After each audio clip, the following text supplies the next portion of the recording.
नमस्कार, हुंकार में आप सभी का बहुत बहुत स्वागत है। आपके साथ हूं मैं जोबिता लियाकत। 3 दिन पहले उत्तर प्रदेश के मुख्यमंत्री योगी आदित्यनाथ ने कुशीनगर में एक रैली की। उस रैली से निकला एक शब्द अब्बा जान।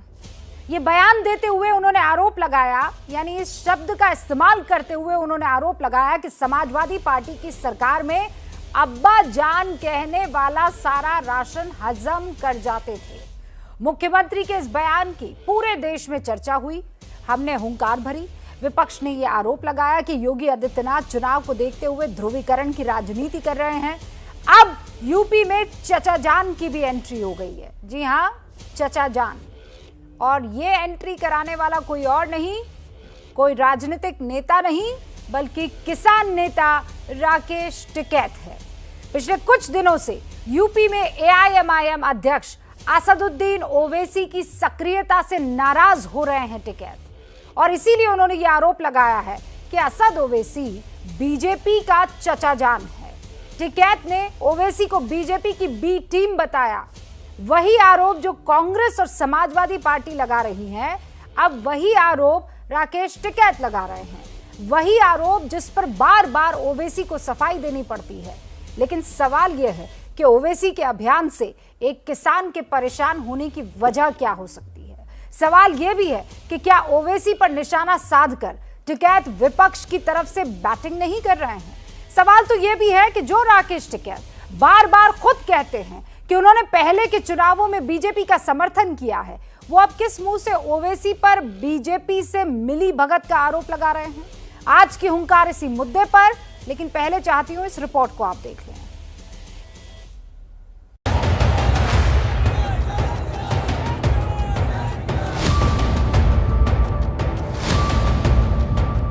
अब्बा जान कहने वाले राशन हजम कर जाते थे।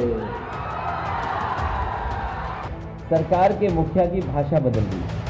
बीजेपी का चाचा जान आ चुका है उत्तर प्रदेश में, ओवैसी नाम का। मैं यह मानता हूँ किसान आंदोलन नहीं है, चुनाव आंदोलन हो रहा है।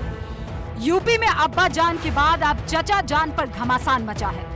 असदुद्दीन ओवैसी के यूपी दौरे से नाराज राकेश टिकैत ने बागपत में किसानों के बीच ओवैसी पर निशाना साधा। उन्हें बीजेपी का चचा जान बता दिया। बीजेपी का चाचा जान आ चुका है उत्तर प्रदेश में, ओवैसी नाम का इनका चाचा जान है। बीजेपी का चाचा जान और आ चुका है उत्तर प्रदेश में। उसका सहारा लेंगे, उसको फुल आशीर्वाद है। वो गाली देगा, ये कोई मुकदमा दर्ज नहीं करेंगे। टिकैत के बयान पर तिलमिलाई बीजेपी उन्हें किसान आंदोलन की आड़ में विपक्ष का काम करने वाला नेता बता रही है। मुझे लगता है कि भारतीय जनता पार्टी के जो भी विरोध में चुनाव लड़ रहे हैं, वो एआईएमआईएम भी उसका एक हिस्सा है। और श्री राकेश टिकैत जी जो किसान आंदोलन के नाम पर पूरे प्रदेश में, देश में ऐसा माहौल बनाने का प्रयास करते हैं कि किसान आंदोलन हो रहा है। मैं यह मानता हूँ किसान आंदोलन नहीं है, चुनाव आंदोलन हो रहा है। राकेश टिकैत हों या दूसरे राजनीतिक दल हों, अभी चूंकि चुनाव है और केवल सबका लक्ष्य है कि भारतीय जनता पार्टी को कैसे रोका जाए। भारतीय जनता पार्टी को रोकने का मतलब है उत्तर प्रदेश को विकास को रोकना। ये उत्तर प्रदेश की जनता अच्छी तरह जानती है। टिकैत का बयान ओवैसी की पार्टी को भी पसंद नहीं आया। वो उल्टा राकेश टिकैत पर बीजेपी से मिली भगत का आरोप लगा रही है। राकेश टिकैत साहब, आप कितने बड़े सेकुलर हैं, ये मुझसे और मेरे लोगों से बेहतर कोई नहीं जानता। 2017 का जो चुनाव था विधानसभा का और 2019 का, इसमें आप भारतीय जनता पार्टी के लिए काम कर रहे थे और बीजेपी को जिता रहे थे। ओवैसी साहब को जिस तरीके से उन्होंने टारगेट किया है, ये बहुत ही शर्मनाक है। वो किसान नेता है। ओवैसी साहब ने पार्लियामेंट के अंदर किसानों के लिए आवाज़ भी उठाई थी। और राकेश टिकैत साहब शायद ये नहीं जानते हैं कि मजलिस इत्तेहादुल मुस्लिमीन जो उदय हुआ है, वो संघर्षों के बीच से हुआ है। अल्लाहू अकबर, अल्लाहू अकबर। दरअसल मुजफ्फरनगर में किसान महापंचायत के मंच पर जाट और मुसलमानों की एकजुटता का नारा देने वाले राकेश टिकैत को यूपी में अचानक ओवैसी के एक्टिव होने से अपने बीजेपी विरोधी मिशन पर खतरा दिख रहा है। यही वजह है कि समाजवादी पार्टी के साथ साथ टिकैत भी ओवैसी पर हमलावर हैं।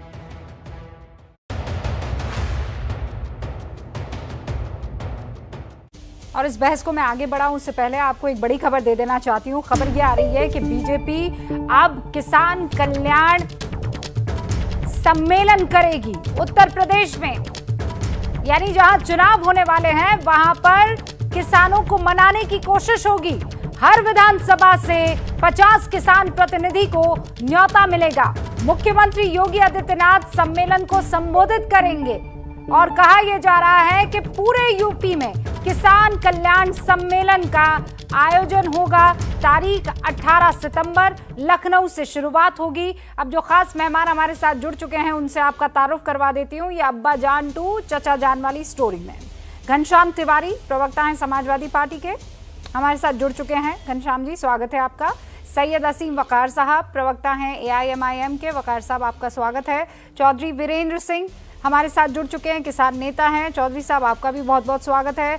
धर्मेंद्र मलिक साहब प्रवक्ता है भारतीय किसान यूनियन के, धर्मेंद्र भाई आपका भी बहुत बहुत स्वागत है। और शिवम त्यागी राजनीतिक विश्लेषक हमारे साथ जुड़ चुके हैं। शिवम आपका भी स्वागत। अभिज्ञान इस वक्त आपको स्क्रीन पर नजर आ रहे हैं। अभिज्ञान नेशनल अफेयर्स एक्सपर्ट हमारे साथ जुड़ चुके हैं। आप सभी का बहुत बहुत स्वागत है। शुरुआत असीम भाई मैं आपसे करना चाह रही हूँ।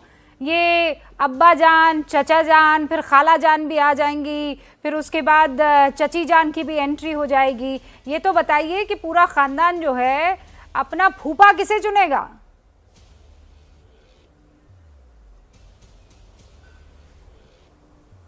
अब बीजेपी में तो शादीशुदा बहुत कम लोग हैं, तो वहाँ तो मुश्किल है। जिन पार्टियों में शादीशुदा नेता हैं वहाँ फूफा बन सकते हैं।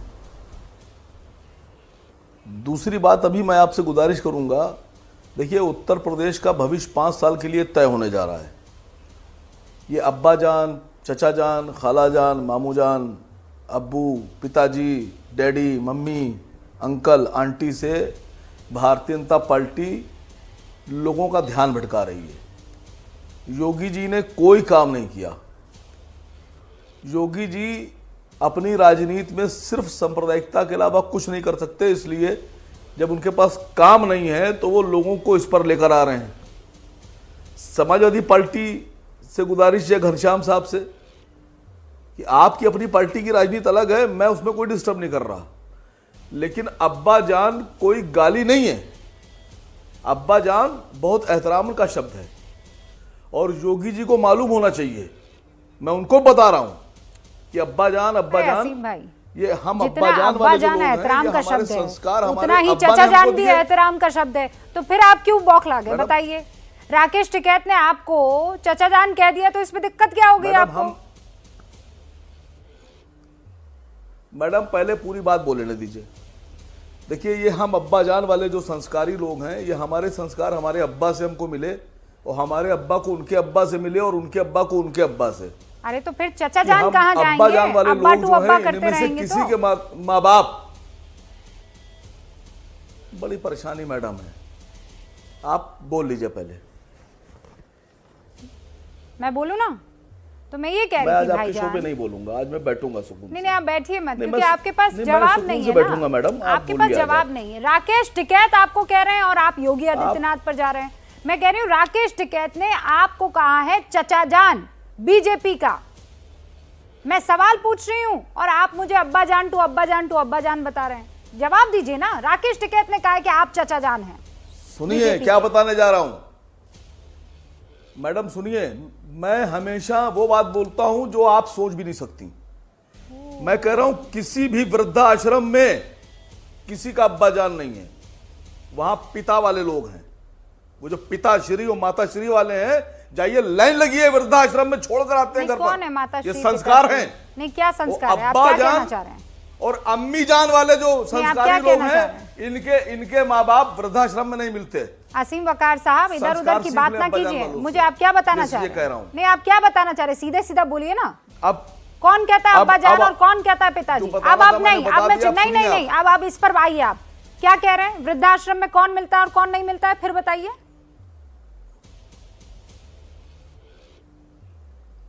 अब्बा जान वाले नहीं मिलते। अब्बा जान वाले कौन होते हैं? अम्मी जान वाले नहीं मिलते। कौन होते हैं ये लोग? आप चेक करिए। नहीं चेक नहीं कर रही, मुझे बताइए ना। अब इतना बड़ा आरोप लगा रहे हैं तो इतनी ताकत रखिए कि उसे साफ गोई से बोल पाए। ऐसे डर डर कर मत बोलिए। आप बताइए क्या अब्बा जान और अम्मी जान वाले कौन हुए? हम लोग हैं। हम लोग कौन? हम लोग हैं मैडम। हम अपने वालिद वालिदा को, अपने अब्बा को, अपनी अम्मा को, अपनी मम्मी को, अम्मी को हम लोग वृद्धाश्रम नहीं छोड़ते। वृद्धाश्रम में तो कौन लोग छोड़ते हैं वृद्धाश्रम में? वही मिलेंगे जिनके बच्चे मर चुके हैं। सोच समझ कर बोलिएगा क्योंकि अब एक बड़ा बम फटेगा आप पर। रुक जाइए आप। ये हम लोग जो आप कह रहे हैं ना, अब्बा जान अम्मी जान वाले कौन हुए ये लोग? अरे मैडम सुन तो लीजिए। अब आप बम फाड़ दीजिएगा, परमाणु बम फाड़ दीजिएगा मेरे ऊपर। नहीं आप मुझे पहले बताइए अब्बा जान और अम्मी जान वाले कौन हुए? टिकैत साहब के बारे में बोल दूं? मैं टिकैत साहब के पास नहीं जा रही हूँ। आपने अभी वृद्धाश्रम की बात की, मैं वृद्धाश्रम की बात करूंगी। नहीं जा रही मैं टिकैत साहब के पास अभी। नहीं बताइए हाँ कौन हुए ये अब्बा जान और अम्मी जान वाले? मैं ये कह रहा हूँ वृद्धाश्रम में ये जो अब्बा जान और अम्मी जान के संस्कारों वाले बच्चे हैं, ये अपने अब्बा जान और अम्मी जानों को वृद्धाश्रमों में जाकर अकेले नहीं छोड़ते हैं। हाँ नहीं छोड़ते, अपने घरों में रखते हैं, इज्जत और एहतराम से रखते हैं। कौन ये लोग? कौन है? आप हम कौन है? आप हम नहीं छोड़ते। कौन है आप हम कौन है? हम लोग, हमारे जो संस्कार अब्बा जान जो लोग कहते हैं, कौन कहते हैं? अम्मी जान कहते हैं। अरे अभिज्ञान प्रकाश भी अपने पापा को अब्बा जान कहते हैं। वो लोग शिवम त्यागी भी कहते हैं अब्बा जान अपने पापा को। हम लोग कौन मुझे बताइए? घनश्याम तिवारी भी अपनी माँ को अम्मी जान कहते हैं। ये हम लोग कौन? तो जितने लोग अब्बा जान और अम्मी जान के संस्कार वाले हैं, उनके माँ बाप कभी वृद्धाश्रम में नहीं जाएंगे। उसमें अभिज्ञान प्रकाश भाई भी हो सकते हैं, शिवम त्यागी भी हो सकते हैं। अच्छा, जितने लोग भी अब्बा जान और अम्मी जान के संस्कार वाले हैं। इसके पीछे जी लॉजिक क्या है? वो लॉजिक दे दिया मैडम मैंने। नहीं दिया वकार साहब। ना आज नहीं छूटेंगे आप। ये ना पहले मुझे लॉजिक बताइए। लॉजिक क्या है? अब्बा जान कहने वाले अपने माँ बाप को वृद्धाश्रम नहीं छोड़ते हैं। लॉजिक क्या है? नहीं छोड़ते। मोहब्बत होती है, संस्कार है हमारे। क्यों नहीं छोड़ते हैं बताइए ना मुझे। हमको संस्कार दिए जाते हैं। बोलने में डर लग रहा है माँ बाप से। चौधरी वीरेंद्र सिंह साहब, आप अपने पिताजी को बाबूजी कहते होंगे। आप कैसे बोलूं? और फिर रुकिएगा, असीम वकार साहब, फिर यही शिवम त्यागी, यही धर्मेंद्र मलिक, यही चौधरी वीरेंद्र सिंह, यही अभिज्ञान प्रकाश, यही घनश्याम तिवारी जब आपको कहेंगे ना कि ये अब्बा जान वाले अम्मी जान वाले हर जगह बम फोड़ते हुए नजर आते हैं, कल जो पकड़े गए हैं उनमें से 5 जो है अब्बा जान और अम्मी जान कहने वाले हैं, तो फिर दिल मत तोड़िएगा, फिर खून के आंसू मत रोइएगा, फिर अपना कलेजा जो है मुंह को मत ले आइएगा कि देखिए हमें ये लोग कैसे कैसे बातें बोल रहे हैं। क्योंकि आपने वृद्धाश्रम वाली बात पिताजी और अम्मी जी से शुरू की है या मम्मी जी से शुरू की है। चौधरी वीरेंद्र सिंह साहब। जी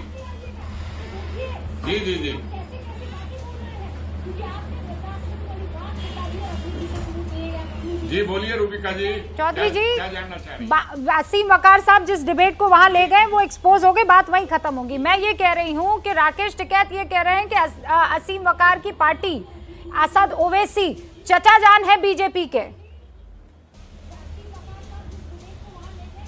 रूबिका जी, मैं चाहूंगा मेरे जो साथी पैनलिस्ट हैं कृपया ध्यान से मेरी बात सुन लें।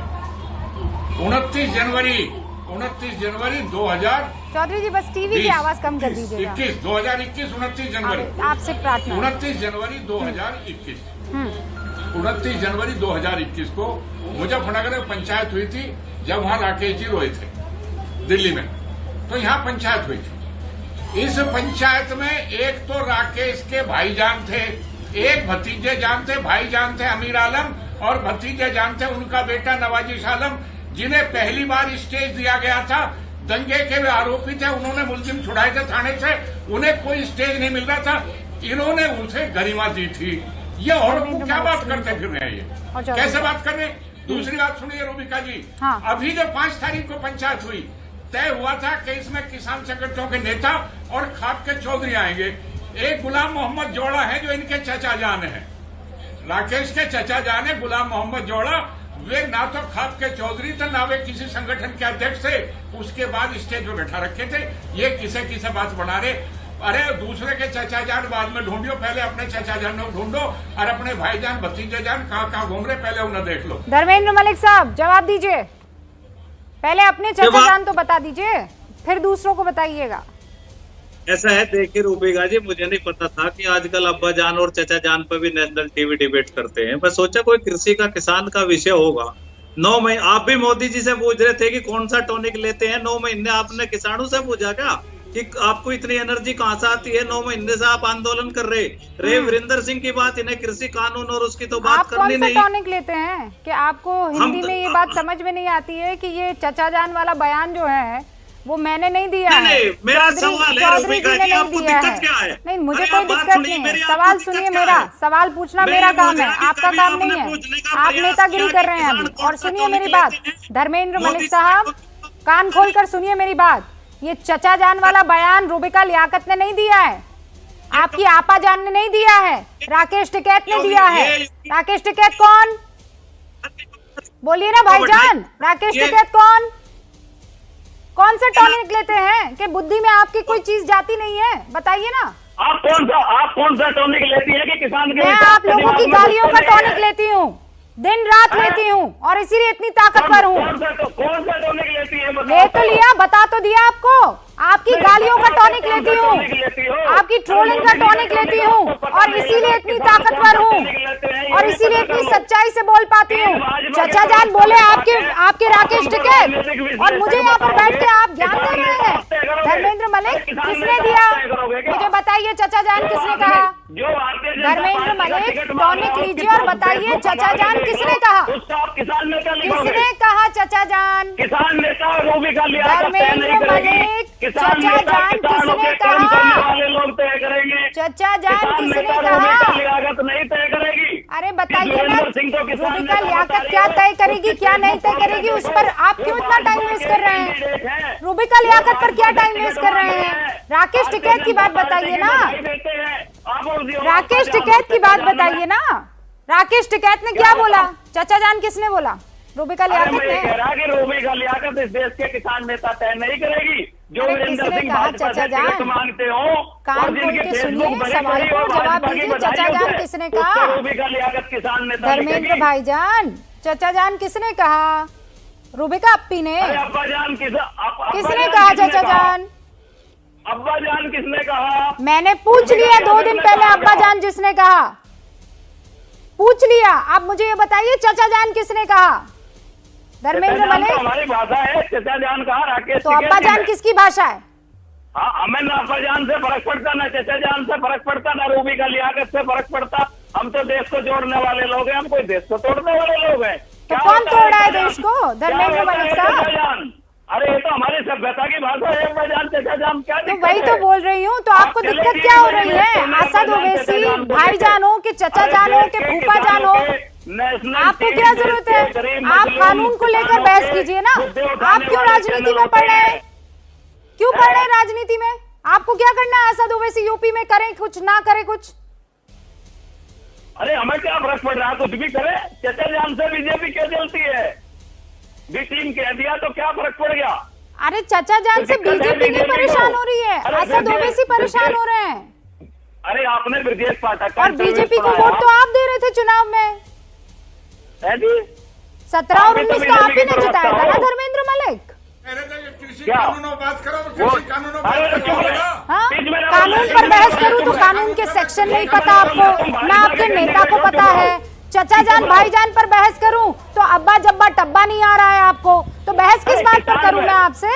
मुझे ये बताइए, मेरे समझ में नहीं आ रहा है। शिवम त्यागी चचा जान कहे, इनके नेता करें शिवम त्यागी, और जब इनसे पूछा जाए तो बोले काहे पूछ रहे हो? धर्मेंद्र दही जमा दिया था। देश के मजदूर कितने नौकरी गई, कितने रोजगार है, अर्थव्यवस्था की क्या स्थिति है, उन पर बात करिए। धर्मेंद्र मलिक हो जाए, शांति का दान दे। कृषि कानून पर बात करने के लिए आपके राकेश टिकैत आपके नेता को बुलाए थे। मैं तैयार हूँ, आप बात कीजिए। एक बात ना बता पाए थे तो मुझे यहाँ पे मत बताइए। पूरा 1 घंटा दिया था, एक सेक्शन नहीं बता पाए थे। आप आए बड़ा बताने के लिए, बात करने के लिए। धर्मेंद्र मलिक हैं, धर्मेंद्र मलिक हैं, शुरू करें। समझ गए आप? कृषि कानून पे बात आप समझे, मैं तुम्हारी बहस के लिए तैयार हूँ, शुरू करो कृषि कानून पे। हाँ चलो, अलग से बुलाऊंगी, लेकिन आपके हिसाब से नहीं चलूंगी, अलग से बुलाऊंगी और स्टूडियो बुलाऊंगी। ठीक है धर्मेंद्र मलिक, और अभी रुक जाइए, आज मैं अपने डिबेट पे करूंगी डिबेट, आपके हिसाब से नहीं चलूंगी, आपके हिसाब से नहीं चलूंगी, आपको नहीं कह रहा मैं, आपके हिसाब से नहीं चलूंगी। जो बीच में बोल रहे हो उनको कह रहा हूँ, आपको नहीं कह रहा। बहुत बढ़िया, आप रुक जाइए, आप शांति से, आप रुक जाइए। शिवम, मुझे आदेश नहीं दे सकते। शिवम त्यागी, तुम्हारी तो औकात क्या है? मेरे सामने मत बोलो, तुम्हारे नेता मेरे सामने से भाग गया था, बात करने की हिम्मत नहीं है, बकवास करने में रहा हो इनसे रिलेटेड। अपने औकात में रहो, औकात से बाहर ना निकलिए। यौवन समझ के लिखी हुई बैठ के कहीं दूर बैठा। मेरी क्या औकात है? औकात को कह रहा है। अरे अभी 6 महीने पहले तक सरकार के किसान स्मृति आयोग में बैठा था, जो मेंबर था बोर्ड में, किसान स्मृति आयोग में उसी जिसाज गाड़ी दे रहे बैठा था। भाई क्या कर रहा था? किसान स्मृति आयोग। धर्मेंद्र मलिक, आप भाषा का संयम रखिए, ये सड़क नहीं है, ये चौराहा नहीं है, मैं आपको वार्न कर रही हूँ। भाषा का संयम रखिए, आपके सामने एक बुजुर्ग है, आपके सामने एक बुजुर्ग है, आपकी आइडियोलॉजी से ताल्लुक नहीं रखते, इसका मतलब ये नहीं है कि आप बदतमीजी करेंगे। धर्मेंद्र मलिक, ये आपका सड़क चौराहा नहीं है, ये रूबिका लियाकत का डिबेट शो है, एबीपी न्यूज का एक सम्मानित चैनल है, तो आप अपने भाषा का संयम रखिए और एक गिलास पानी पीजिए, माथा ठंडा कीजिए अपना। मार्क भी नहीं दे पाए हैं और इसीलिए क्विकली एक के बाद एक शुरू करती हूँ। घनश्याम तिवारी, शुरुआत आपसे कर रही हूँ। मामला अब्बा जान से शुरू हुआ, उसके बाद चचा जान तक पहुंचा और ना जाने अब और कहां जाएगा। नमस्कार रूबिका जी, आपको, आपके दर्शकों को और मेरे को पैनलिस्ट को। आज जब उत्तर प्रदेश में हर जिले से दुखदाई खबर आ रही है, बच्चों को माँ बाप हाथ में लिए हुए दर दर भटक रहे हैं, सरकार की तरफ से, मुख्यमंत्री की तरफ से या प्रधानमंत्री की तरफ से एक संवेदना का शब्द नहीं आता, उसमें मैं कुछ कहना चाहता हूं जो इस डिबेट के लिए महत्वपूर्ण है। बच्चों की मौत से बेफिक्र यमराज के दूतों जैसा शासन दे रहे हैं, माँ बाप बिलख बिलख के रो रहे हैं, मौत के सौदागर भड़काऊ भाषण दे रहे हैं, शमशान, कब्रिस्तान, पाकिस्तान, अफगानिस्तान, तालिबान पर बहकाकर सांप्रदायिक जहर में मिलाकर राशन दे रहे हैं, अब्बा जान, अम्मी जान, अब्बा हुजूर, माँ, पिताजी, डैडी जैसे खूबसूरत रिश्तों का मजाक उड़ाकर ढोंगी, पाखंडी, जहरीले भाषण दे रहे हैं। आज उत्तर प्रदेश की यही सच्चाई है, ये है इस सच्चाई का कच्चा चिट्ठा, ये है भारतीय जनता पार्टी का संकल्प पत्र। इस संकल्प पत्र का पहला और आखिरी शब्द ही वाक्य ही पढ़ूंगा। पहला वाक्य है, भारतीय जनता पार्टी उत्तर प्रदेश में परिवर्तन, विकास और गरीबों के सशक्तिकरण के लिए एक नए युग की शुरुआत के लिए इस संकल्प पत्र को बना रही है। अंतिम वाक्य है, इस पहल के लिए हम अपने 9 संकल्प और अपनी प्राथमिकताएं इस लोक कल्याण संकल्प पत्र के माध्यम से उत्तर प्रदेश की जनता को पहुंचा रहे हैं। इस संकल्प पत्र में आप कोई 9 बिंदु बता दीजिए जो इन्होंने पूरे किए हों। 70 लाख युवाओं को रोजगार देना, जो बेटी 21 साल की हो उसे 2 लाख रुपए देना, जो बच्चे कॉलेज पहुंच जाएं उन बच्चों को लैपटॉप देना, इस तरह की कोई बात नहीं है। खैर छोड़िए, उत्तर प्रदेश के वर्तमान कैबिनेट का एडीआर का रिपोर्ट उठाइए जो कहता है कि 20 मंत्री जो वर्तमान कैबिनेट के उस समय के थे, 45%, उनके ऊपर आपराधिक मुकदमे हैं। किस तरह के आपराधिक मुकदमे हैं? सांप्रदायिक भावनाएं भड़काने वाले, अटेम्प्ट टू मर्डर जैसे। जब इस तरह के लोग मंत्री बनेंगे, जब कोई काम नहीं करेंगे, अपने संकल्प पत्र को कूड़ेदान में फेंक देंगे, तो इसके बाद वो वही करेंगे जिसके आधार पर राजनीति में मजबूत हुए हैं। आदित्यनाथ कोई समाज में भाईचारा, अमन, चैन, आपसी संवाद बना करके राजनीति में नहीं चढ़े हैं। जिस तरह की भाषा, जिस तरह की राजनीति, जिस तरह का हेट फैला करके ये लोग राजनीति में चढ़े हैं, आज पुनः जब ये खोखले हैं, शमशान कब्रिस्तान उत्तर प्रदेश की दास्तान बन गई है, लाशें बह रही हैं, बच्चे बिलख रहे हैं, माताएं रो रही हैं, तो घुमा फिरा करके लोगों को भटकाने के लिए इस तरह की राजनीति कर रहे हैं। और इस राजनीति में जो जो उनका सहयोग दे रहा है, उत्तर प्रदेश की सरकार की जनता उन सबको बर्दाश्त नहीं करेगी। उत्तर प्रदेश में चुनाव होगा बेरोजगारी पर, उत्तर प्रदेश में चुनाव होगा महिलाओं की शिक्षा पर, सुरक्षा पर, उत्तर प्रदेश में चुनाव होगा किसानों पर, उत्तर प्रदेश में बेसिक खुशहाली पर, शहर के आधारभूत ढांचे पर, अमन चैन पर। जिसके पास इसके बारे में जवाब नहीं है वो यही। घनश्याम तिवारी ने बकायदा आपका मैनिफेस्टो जो है बीजेपी का वो खोल कर दिखाया है। उसकी पहली पंक्ति से लेकर अंतिम पंक्ति तक उन्होंने सारे वादे गिना दिए हैं। सारे बड़े आरोप है, जरा उनका जवाब दीजिए। रूबिका जी, सबसे पहले तो मैं ये कहना चाहता हूं कि हाँ, चुनाव होगा महिलाओं की सुरक्षा पर, चुनाव होगा इस प्रदेश की सुरक्षा पर, चुनाव होगा इस प्रदेश के विकास पर। अब सीधी बात पर आ जाता है। इन्होंने कहा कि जिस तरह से योगी आदित्यनाथ जी ने अपने अगेंस्ट केसेस विड्रॉ कर लिए, थोड़ी सी मेमोरी आपकी बड़ी कमजोर है। 2003 से 2006 तक आपने उत्तर प्रदेश में 23,000 भर्तियां की थी। 2007 में बहन कुमारी मायावती जी ने आते ही आप पर एफआईआर की थी। 2012 में आते ही आपने हाईकोर्ट के अगेंस्ट जाते हुए सारी एफआईआर विड्रॉ कर ली। क्यों कर ली घनश्याम तिवारी जी? इन्वेस्टिगेशन होने देते ना। अगर इतने ही पाक साफ हो, 3,500 के मास्टर आज 7,500 करोड़ के व्यक्ति बन गए। कैसे बन गए भाई 3,500 की तनख्वाह से? जरा हमें भी समझा दीजिए। अब पॉइंट पर आता हूं। इन्होंने कुछ और बातें कही। मैं कहता हूं हर चीज पर, हर विकास के एक एक मुद्दे पर उत्तर प्रदेश में चुनाव होगा। और आपका विकास भी अब आपको बताता हूं। जब आप सत्ता में थे तो आपका विकास क्या था? 1 कोठी से 2 कोठी मिलाकर बड़ी कोठी बना लेते हैं, 3 कोठी बड़ी बना लेते हैं, 4 कोठी बड़ी बना लेते हैं, सफाई में महोत्सव करा लेते हैं। आपका विकास ये था। फिर आपके पास बहन कुमारी मायावती, आपकी बुआ जी आई, उन्होंने क्या करना शुरू किया? ठीक है, पार्क बनाते हैं, इससे बड़ा पार्क बनाते हैं, हाथी बनाते हैं। आप आए, आपने क्या किया? अच्छा, बहन कुमारी मायावती जी का इतना बड़ा हवाई जहाज और इतनी बड़ी कोठी, उसके सामने फ्लाईओवर बना देते हैं। आपका ये विकास था। आप 5 साल ये करते थे। अब मैं आ जाता हूं जो जिस तरह से मेरे किसान भाई ने आकर यहां पर बात कही, ये इसी तरीके से हर एक डिबेट में गुंडागर्दी, बदतमीजी और अराजकता फैलाते हैं। एक बुजुर्ग व्यक्ति के साथ इस तरीके से बात करना बिल्कुल अलाउड नहीं होना चाहिए। एक बात। दूसरा, जिस तरीके से लाल किले पर कर रहे थे, आज यहां डिबेट पर बैठकर भी कमोबेश हर जगह इन्हीं शब्दों का इस्तेमाल होता है। समझ में नहीं आता इसको इतना। अब आते हैं, चुप रहिए, गुंडागर्दी नहीं, चुप रहिए, गुंडागर्दी नहीं, चुप रहिए, चुप रहिए, गुंडागर्दी नहीं, चुप रहिए, गुंडागर्दी नहीं। जब आप बोल रहे थे मैं सुन रहा था ना। चुप रहिए, चुप रहिए, चुप रहिए, बदतमीजी नहीं, चुप रहिए, मैं बर्दाश्त नहीं करूंगा, चुप रहिए। बुजुर्ग आदमी से तमीज से नहीं बात कर सकते? अरे कम से कम अपने पास के बुजुर्ग आदमी उनसे तो तमीज से बात कर लो। जो आपकी पॉलिटिकल आइडियोलॉजी कुछ भी हो सकती है। आप किसके अब्बा जान, चचा जान, चाचा जान हो, वो ठीक है। आप अखिलेश जी के हो, किसी के भी हो, कोई बात नहीं। मैं गाली नहीं दे रहा ना आपको। चुप रहिए, चुप रहिए, चुप रहिए, बीच में नहीं बोल रहा था। चुप रहिए, क्षमता रखिए जरा, क्षमता रखिए। अभी पोल खोलूंगा आपके भाईचारे की। रुको जरा, अभी रुको जरा, अरे रुको जरा, अभी पोल खोल रहा हूं। भाईचारा बना रहे हैं, जय श्री राम और अल्लाहू अकबर एक साथ करके भाईचारा दिखा रहे हैं। अभी बयान ला रहा हूं, आपके नेताओं के बयान ला रहा हूं, आपके बयान ला रहा हूं ना, चिंता मत करिए, आपके बयान लेकर आ रहा हूं। बड़े भाईचारे के आप वो है ना, संवर्धन करने वाले, आगे बढ़ाने वाले भाईचारे को। अब आगे आते हैं रूबिका जी, इनके जो राष्ट्रीय प्रवक्ता है राकेश टिकैत, उनके बड़े भाई हैं नरेश टिकैत। नरेश टिकैत 2013 में क्या कहते थे? सुन लीजिए, 2013 में क्या कहते थे? ये मुसलमानों की दाढ़ी के बाल नोच लूंगा मैं, बाल। ये लोग इस देश में एकता बढ़ाएंगे।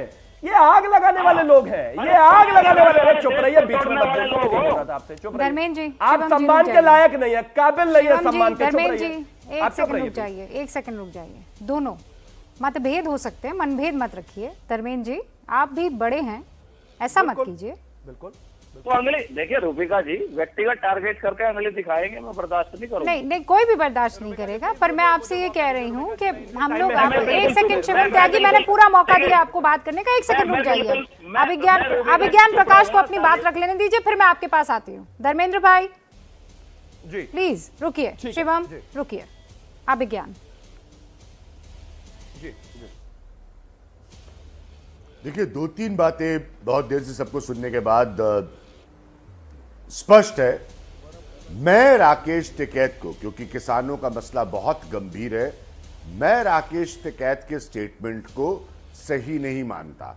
इसलिए नहीं क्योंकि तो वार हमें और आप पहले भी रूबिका चर्चा कर चुके हैं कि अब यूपी की पॉलिटिक्स चालू हो गई है। अब्बाजान से शुरू हुई, अब चचा जान आ गए। ओवैसी साहब पर प्रो बीजेपी के होने का आरोप कोई पहली बार नहीं लगा है, पहले भी लग चुका है। लेकिन प्रॉब्लम यहां पर अब सीरियस इश्यू क्या है, मैं जरा गंभीर बात रखना चाह रहा हूं, क्योंकि आप राकेश टिकैत हैं।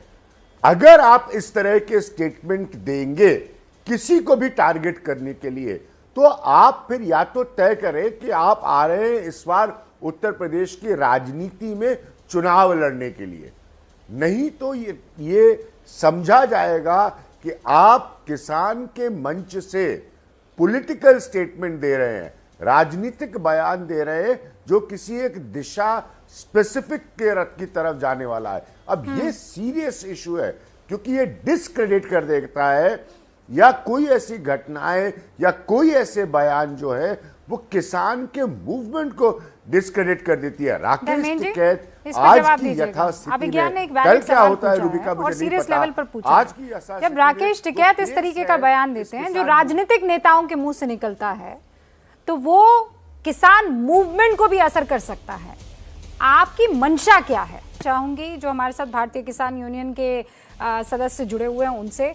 भाई आप मुझे ये बताइए कि जब वो चचा जान कह रहे हैं राकेश टिकैत, तो इसके पीछे कोई तो मंशा होगी ना, कुछ तो सोच समझ के उन्होंने कहा होगा ना। उनको पसंद नहीं आ रहा ना कि असद ओवैसी यहाँ यूपी में है। लंबे समय से सुनता हूँ, मैं ज्यादा दाएं बाएं की बात नहीं करता। अभिज्ञान भाई ने जो कहा मैं उनकी बात से 100% सहमत हूँ। हम लोगों को भी ऐसी बात नहीं करने। अरे ओवैसी आए, ओवैसी के बड़े भाई आए, छोटे भाई आए, हमारा कौन सा वोट कर रहा है? चिंता होगी समाजवादी पार्टी को, चिंता होगी भारतीय जनता पार्टी को।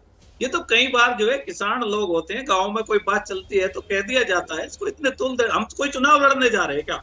देखिए ओवैसी से हमें खतरा जब होगा जब हम कोई पॉलिटिकल पार्टी हो, हम चुनाव में जा रहे हो, इलेक्ट्रोल पॉलिटिक्स में हो। देखिए नॉन इलेक्ट्रॉन पॉलिटिक्स इस देश में हर नागरिक करता है। आप भी वोट देते हो, मैं भी वोट देता हूँ। तो अगर कोई ये कहे कि मैं पॉलिटिक्स में नहीं हूँ तो धर्मेंद्र भाई आप ये कह रहे हैं कि उन्होंने हंसी मजाक में उस लहजे में कह दिया कि गांव वाले सब कह रहे हैं, है ना? अच्छा ठीक है चौधरी साहब यही बोल रहे हैं आज। तो अगर कोई धर्मेंद्र मलिक ये कह रहे हैं कि मजे मस्ती में बोल दिया और कुछ नहीं है। भाई चौधरी वीरेंद्र सिंह अगर मजे मस्ती में बोल दिया तो फिर ठीक है, कोई बात नहीं। फिर वो राकेश जी खुद, ये नहीं होता कि राकेश जी बोल रहे हैं धर्मेंद्र कंट्राडिक्ट करें, नहीं ऐसा नहीं होता। एक बात और रूबिका जी मैं कहना चाहूंगा, धर्मेंद्र जी ने 3 कानून की बात शुरू करी। अभी 5 तारीख को पंचायत हुई है, पंचायत में काफी देर भाषणबाजी हुई। राकेश जी ने एक शब्द नहीं बोला 3 कानून पे, किसी और ने 3 कानून पे भाषण दे रहे वीरेंद्र सिंह।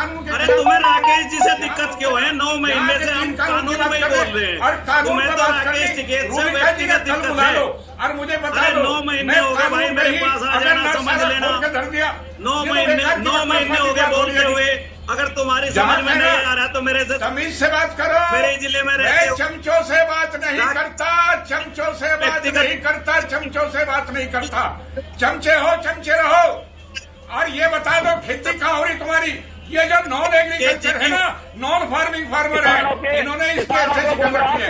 ये नॉन फार्मिंग फार्मर है। बात शुरू राजनीति से हुई, फिर आप खेत खलियान में ले गए, फिर किसानों तक आ गई। अब्बा जान, चाची जान, चची जान। Abhigyan 10 seconds, Abhigyan 10 seconds, then I have to wind up sir.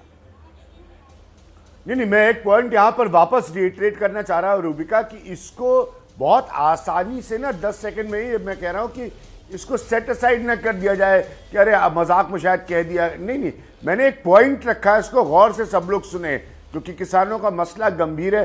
Rakesh Tikait उसका चेहरा है, उसका फेस है, तो अगर वो कोई भी इस तरह का स्टेटमेंट देंगे लाजमी है कि उस पर रिएक्शन होगा, लाजमी है कि उस पर चर्चा होगी। तो ये उनको भी समझकर चलना होगा राकेश टिकैत। नहीं, सही बात है। आपके किसान आंदोलन के लिए अच्छी एडवाइस है अभिज्ञान जी।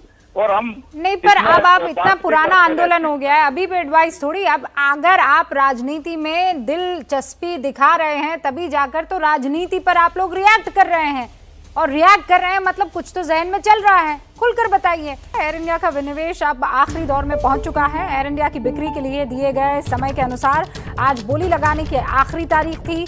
सिर्फ 2 निवेशकों ने बोली लगाई है, इसमें टाटा सन्स और स्पाइस जेट के प्रमोटर अजय सिंह। उन्होंने अपनी निजी हैसियत से बोली लगाई है। 2 ही पार्टियां यहां पर दिखाई दे रही है, टाटा सन्स और अजय सिंह स्पाइस जेट के।